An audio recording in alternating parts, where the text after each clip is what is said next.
Good evening, কেমন আছো তোমরা সবাই? আশা করছি সবাই খুব ভালো আছে, আমিও খুব ভালো আছি। শুভ মহাসপ্তমী। আজকে মহাসপ্তমী সন্ধ্যেবেলা, এখন বাজে ছটা মনে বাজেনি, 6টা বাজতে এখনো 3 মিনিট বাকি আছে। তো এখন আমি রেডি হবো, এবার রেডি হতে বসবো। আসলে আজকে আমার প্ল্যান আছে, আমি কাকু আর কাকিমা বেরোবো।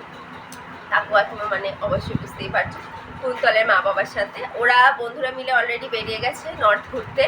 সেই জন্য আমি বললাম যে, আর আজকে আমি মাকে প্রথমে বলেছিলাম যাবে যাবে যাবে, আমার মা কোনো হেলদোল করেনি। সেই জন্য আমি যখন দেখছি কেউ কিছু হেলদোল করে না, আমি কাকুকে ধরেছিলাম যে চলো ঠাকুর দেখতে যাই।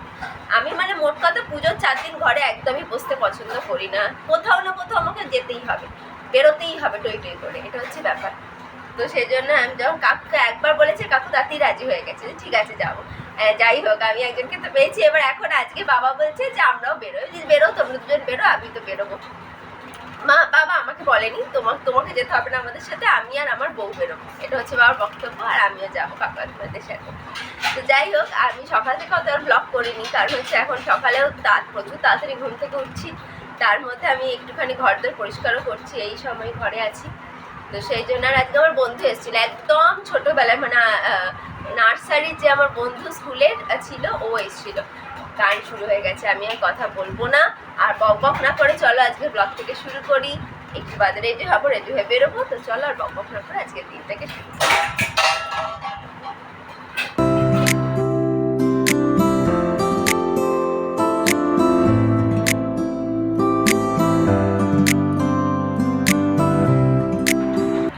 আমি মোটামুটি রেডি, কিন্তু আমার কাকিমার কোনো এখনো আতা পাতা খুঁজে পাচ্ছি না। 7টায় বেরোবে বলেছিল, 7টা বেজে এখন 5 হয়ে গেছে, জানি না, ফোনও আসেনি। আমি এই জামাটা পরেছি, আর চুল শুধু চুলটা বাঁধা বাকি আছে, বাকি সব হয়ে গেছে, কানের দুল চুল করবো। আর আমার মা আর বাবাও বললাম বেরোবে একটু সময় এদিকে। মাকে কি সুন্দর লাগছে, শুধু কি ভালো লাগছে না? বাবা এসে একটু, বাবাকে দেখা, বাবার মা ম্যাচ করেছে। বাবা এসো। হ্যাঁ আমারটাও ম্যাচ। আর এই যে আমার বাবা, সবাই মিলে এরা দুজন হাজব্যান্ড ওয়াইফে বেরোচ্ছে। হ্যাঁ, বাবা বলেছে আমি পরবো না, আমার এটাই ভালো লাগে, ওটাই পরবো। মা আর বাবা একসাথে বেরোচ্ছে, আর আমরা বেরোবো, যাই না কখন বেরোবো, কিন্তু বেরোবো। তো চলো, আমি রেডি। তো আমি আগেই দেখিয়েছিলাম যে আমি রেডি হয়ে গেছি, আর এখানে কাকিমাও এসে গেছে, কাকিমাও রেডি। আমরা দুজনে চুড়িদার পরেছি আজকে, ম্যাচিং। কাকিমা আমায় জিজ্ঞেস করেছে তুই কী পরবি, আমি চুড়িদার, তাহলে আমিও চুড়িদার পরবো। তা আমরা রেডি হয়ে গেছি। কাকু পায়েস বানিয়েছে, পায়েস খেয়ে আমি এখন যাচ্ছি ঘুরতে, ঠাকুর দেখতে। আর আমার মাদের মনে হাফ ঠাকুর দেখা হয়ে গেছে। চলো আমরা এবার বেরিয়ে পড়ি। চলো বেরিয়ে পড়েছি আমি, কাকু আর কাকিমা। আমরা বেরিয়ে পড়ার পরেও বিশ্বাস করো জানতাম না কোন দিকে যাব, কারণ কোনো প্ল্যানিংই ছিল না কোন দিকে যাওয়ার। বেরোবো এটা প্ল্যান ছিল। তো আমি বেরিয়ে কাকুকে জিজ্ঞেস করলাম, কাকু বললো তুমি আজকে আমাদের গাইড। তাই আমি বললাম ঠিক আছে চলো তাহলে মন্দিরতলার দিকে যাই। গাইড ঠিক আছে, আমি মন্দিরতলার রাস্তাঘাট চিনি, খুব ভালোভাবেই চিনি, এদিক ওদিক দিয়ে বের করে দিতে পারবো, কিন্তু একটা তো ভাবতে হয়। তো আমরা ভাবলাম তাহলে মন্দিরতলাতেই যাই। আর বাসে সে কি ভয়ঙ্কর ভিড়, কি বলবো। আর মন্দিরতলা এসে পুরো বাস ফাঁকা, হাতে গোনা কয়েকজন দেখলাম বসে আছে। তো এবার প্রথমে আসি, প্রথম প্যান্ডেল ছিল মন্দিরতলা বারোয়ারি, যেখানে করেছিল বৃন্দাবনের প্রেম মন্দির। অপূর্ব প্যান্ডেল হয়েছে, মানে আমি তো রোজই মন্দিরতলার ওপর দিয়ে যাই অফিসে। তো চতুর্থীর দিনও দেখছি সেইটা হচ্ছে। তো আমি ভাবলাম বাবা, আর চতুর্থী পঞ্চমীর দিন তো বৃষ্টি হয়েছিল, বললাম বাবা রে এটা কী অবস্থা। চতুর্থীর দিন যখন বাড়ি ফিরছি তখন ভাবছি যে কী অবস্থা, কখন হবে রাত্রিরে। পঞ্চমীর দিন সকালে দেখলাম প্যান্ডেল হয়ে গেছে, একদম পুরো রেডি। তো দেখে ভীষণ ভালো লাগলো। আর অসাধারণ প্যান্ডেল, বলে অসাধারণই হয়েছে।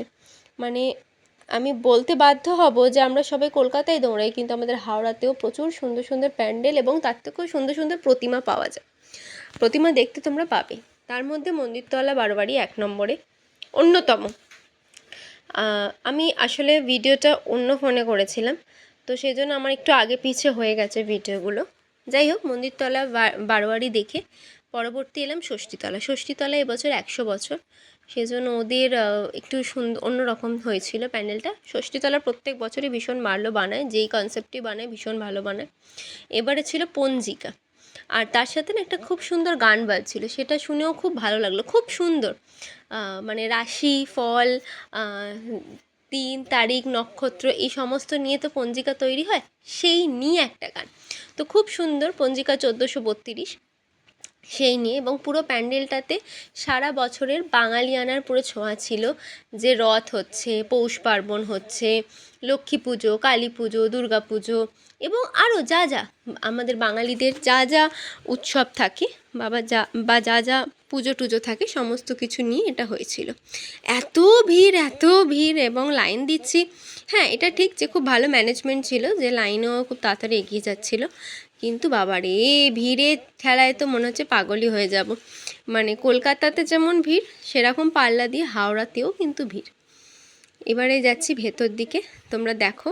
অসাধারণ তৈরি হয়েছিল প্যান্ডেল, অপূর্ব। তোমরা যারা ষষ্ঠীতলার প্যান্ডেল দেখেছো তারা জানো যে অপূর্বই তৈরি হয়েছিল, এবং যারা দেখোনি তারা ভিডিওর মাধ্যমে একটু দেখো। কিন্তু হ্যাঁ, আমি এটা আবারও বলছি যে আমি হয়তো অত ভালো ভিডিও করতে পারিনি, বা আমি অত ভালো ভিডিও তুলতে পারিও না, কিন্তু অপূর্ব, অপূর্ব মানে অপূর্বই। অপূর্বটাকে আর অন্য কিছু বলা যায় না।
ষষ্ঠীতলা বারোয়ারিতে মায়ের যে মূর্তিটা এত সুন্দর হয়েছিল যে মানে বলার কথা নয়, এবং ওই যে মায়ের মূর্তির পিছন দিকে একটা চক্রের মতো ঘুরছে, এটা অসাধারণ ছিল।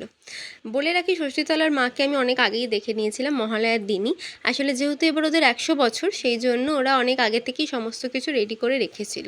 তো মহালয়ার দিন আমি মন্দিরতলায় গেছিলাম একটু কাজে, তো তখন আমি দেখে নিয়েছিলাম। দেখলাম যে কি, হ্যাঁ মানে খুলে দিয়েছে প্যান্ডেল, তো আমি ভাবলাম একটুখানি ঘুরে আসি। তো ঘুরতে চলে গেছিলাম। এরপরেই চলে গেছিলাম হচ্ছে হাজারাত কালী মায়ের মন্দিরের সামনের যে পুজোটা হয় হাজারাত কালী তলায়। বলে রাখি, মাঝখানে অনেক ঠাকুর দেখেছি, কিন্তু সব ঠাকুরের ভিডিও তোলা হয়নি।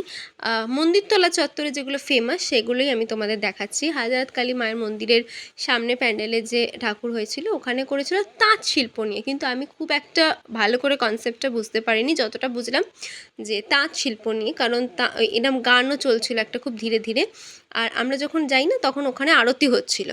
এবার আরতি শেষে ওই শান্তির জল দেওয়া হবে এরকম, আরতি শেষ পর্বর দিকটা চলছিল। সেই জন্য এইখানের ভিডিওটা আমি সেরকম ভালোভাবে তুলতে পারিনি। আমি একদম দৌড়াদৌড়ি করছিলাম যে একটু শান্তির জল নেব, একটু প্রসাদ নেব, সেই জন্য। তো এইটারও খুব সুন্দর হয়েছিল, এটা প্রত্যেক বছরই খুব সুন্দর হয়। আমি যেমনটা বললাম যে আমরা সবাই দৌড়াই কলকাতায়, কিন্তু হাওড়ার ঠাকুরও কিন্তু ভীষণ ভালো হয়। আর তোমাদের একটা কথা বলি, আমি জানো তো আগে কখনো আমি কলকাতার ঠাকুর দেখতে যেতাম না। কলকাতার ঠাকুর দেখতে যাচ্ছি গত 2 বছর হলো। 2023 সাল থেকে আমরা কলকাতার ঠাকুর দেখতে যাচ্ছি। কুন্তলরা যেত বন্ধুরা মিলে তার আগেও, কিন্তু আমরা কোনোদিনও মানে আমি কোনোদিনও যাইনি। আমি সব সময় দুর্গাপুজোয় 4 দিন হাওড়াতেই থেকেছি, বিভিন্ন দিক ঘুরেছি বাবা মায়ের সাথে। তারপরে কুন্তল যখন স্কুটি কিনলো তারপরেও যাইনি। 2023 সাল থেকে আমরা ভাবলাম যে সাউথটা যাব, কারণ সাউথের ঠাকুরগুলো পরপর থাকে, এবং সাউথের রাস্তাটা আমি খুব ভালো করে একটু চিনতাম, যেহেতু আমার ওদিকেই অফিস ছিল, সেই জন্য আমরাও এই দিকটা যেতাম। তার আগে পর্যন্ত আমি সব সময় হাওড়ার ঠাকুরই দেখেছি। এবার পরবর্তী চলে আসি টর্পেডো অ্যাসোসিয়েশনে। এটা আমাদের এক বন্ধু, টর্পেডো বা টর্নেডো যে কোনো একটা নাম, আমি একটু নামটা এটা গণ্ডগোল করি।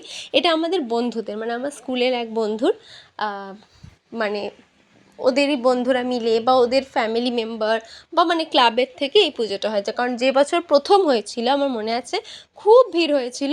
তো আমার বন্ধু, আমার বান্ধবী আসলে, ও আমাকে বলেছিল যে তুই এসে আমায় ফোন করবি, আমি তোকে তাড়াতাড়ি করে ওটা দেখিয়ে দেবো, এবং সেটাই হয়েছিল। তো যাই হোক, ওটা খুবই সুন্দর হয়েছিল। ওদের কনসেপ্ট ছিল শিক্ষা, শিক্ষা ইন দ্য সেন্স যে শিক্ষার ভারে এখন সন্তানরা পুরো জর্জরিত। মানে এত কম্পিটিশন, যে কম্পিটিশনের জন্য মানুষজন, বাচ্চারা বেচারা অন্য কিছু করতেই পারে না। তারা ছোট থেকেই তাদের হাতে বই ধরিয়ে দেওয়া হচ্ছে, তুমি গান শেখো, তুমি নাচ শেখো, সমস্ত কিছু শেখো। তারা তাদের শৈশবটা হারিয়ে ফেলছে। এই নিয়ে কনসেপ্ট ছিল টর্পেডোর। খুবই সুন্দর কনসেপ্ট, খুবই সুন্দর দুর্গা প্রতিমা এবং খুবই সুন্দর মানে প্যান্ডেল। ওটা খুব ছোট্ট জায়গার মধ্যে কিন্তু খুব সুন্দর হয়। আমি সবাইকে অনুরোধ করব, যারা এই বছরে দেখছো ভিডিও, পরের বছর দুর্গাপুজোয় অবশ্যই হাওড়া একটু এসো ঘুরতে, এবং মন্দিরতলা অবশ্যই এসো। মন্দিরতলায় প্রচুর ভালো ভালো ঠাকুর হয়। এইবারে যাচ্ছি মণিমালার মাঠে। সেখানে হয়েছিল সাঁওতালি পরিবেশ। হ্যাঁ, মানে মাঠের মাঝখানে সাঁওতালি নাচও হচ্ছিল, লাইভ, একদম লাইভ পারফরমেন্স। এবং মন্দিরটাও খুব সুন্দর তৈরি হয়েছিল, মন্দিরের ভেতরে খুব সুন্দর তৈরি হয়েছিল। সবচেয়ে বড় কথা যে মন্দিরের ভেতরে লাইভ বাউল গানও ছিল। আমি লাইভ বাউল গানের ভিডিওও তুলেছি, কিন্তু কথা হচ্ছে যে মানে ওটা দিলে তো আমার কপিরাইট চলে আসবে, সেটাই হচ্ছে সমস্যা। নয়তো আমি সেটা তোমাদের দিতাম। আমি একটু দাঁড়িয়ে শুনেও ছিলাম, কিন্তু এত ভিড়ে আর থাকাটা সম্ভব হয় না। কারণ ওরা বারণ করে, ওরা বলে যে বেরো বেরো, মানে যা হয় আর কি ভিড়ের মধ্যে। হ্যাঁ, তো সেটাই আর কি। কিন্তু অপূর্ব ছিল, মানে গানটা তো অসাধারণ ছিল, কারণ আমার একটু বাউল গান ভালো লাগে। খুব সুন্দর যিনি গাইছিলেন, ভীষণ সুন্দর গাইছিলেন। আর এখানে দেখো লাইভ পারফরমেন্স হচ্ছিল। মানে ওনারা কী করছিলেন, যে একটা করে দল ঢুকছে, যখন ঢুকছে তখন ওনারা একটু রেস্ট নিচ্ছেন, এবং যখন বেরোচ্ছে তখন ওনারা আবার একটুখানি করে পারফরমেন্স করছেন।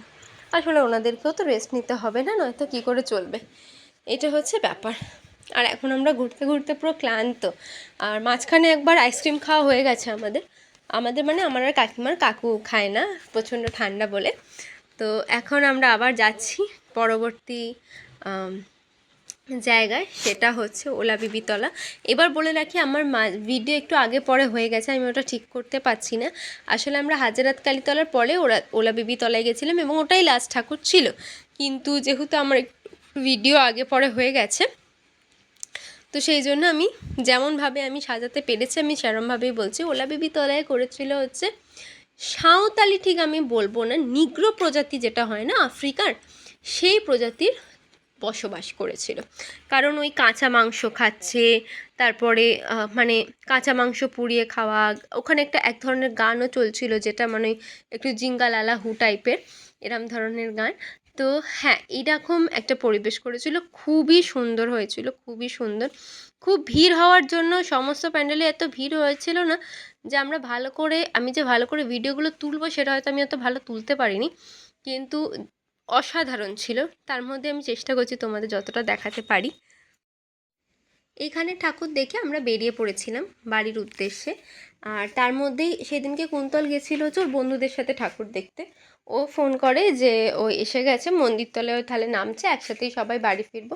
তো আমরা ভাবি খাওয়া দাওয়া করে একদম বাড়ি ফিরবো, কিন্তু প্রত্যেকটা রেস্টুরেন্টে এত ভিড়, মানে ব্রিজ ভিউতে আমরা ভাবলাম খাবো, এত ভিড় যে সে রাস্তা অবধি লাইন। তারপরে আমরা পাশেই একটা ছোট ফুড স্টলে সবাই মিলে একটু খাওয়া দাওয়া করে বাড়ি ফিরেছিলাম। আর খাওয়া দাওয়ার ভিডিও আর বানানো আমার সম্ভব হয়নি, কারণ ওই ফুড স্টলেও প্রচণ্ড ভিড় ছিল, আর ফোনটা রাখারও জায়গা সেরকমভাবে ছিল না, আমি স্ট্যান্ডিটা নিয়ে যাইনি। তো আমার সপ্তমী খুবই ভালো কেটেছে সবার সাথে, সবাই মিলেই প্রথম কাকু কাকিমা আর আমি ঠাকুর দেখতে বেরোলাম। তো আমার বেশ ভালো লেগেছে, আর কাকু কাকিমাও বললে ভালো লেগেছে। আর এখন আমরা বাড়ি এসে গেছি, মানে আমরা নেমে গেছি টোটো থেকে। আর এখানে আমার আর কাকিমার এখন আলোচনা চলছে যে অষ্টমীর পুজো কখন, সন্ধি পুজো কখন, সেই নিয়ে। কারণ হচ্ছে পরের দিনই অষ্টমী, এবং অষ্টমীর অঞ্জলি দিতে হবে, সন্ধি পুজোর দেখতে হবে। তো সেই নিয়ে তো কাকিমা বলেছিল যে তোরা কোনো তুই চিন্তা করিস না, আমি জেনে তোকে জানিয়ে দেবো। তারপরে বাড়ি এসে কাকিমা জানিয়ে দিয়েছিল। তো কেমন লাগলো জানিও ব্লগটা, ভালো লাগলে প্লিজ পাশে থেকো। আশা করছি তোমাদের ব্লগ ভালো লেগেছে, তোমাদের পুজো কেমন কাটলো একটু জানিও। আর অবশ্যই ভালো লাগলে প্লিজ পাশে থেকো, লাইক শেয়ার কমেন্ট করতে ভুলো না। দেখা হচ্ছে আবার পরবর্তী ব্লগে।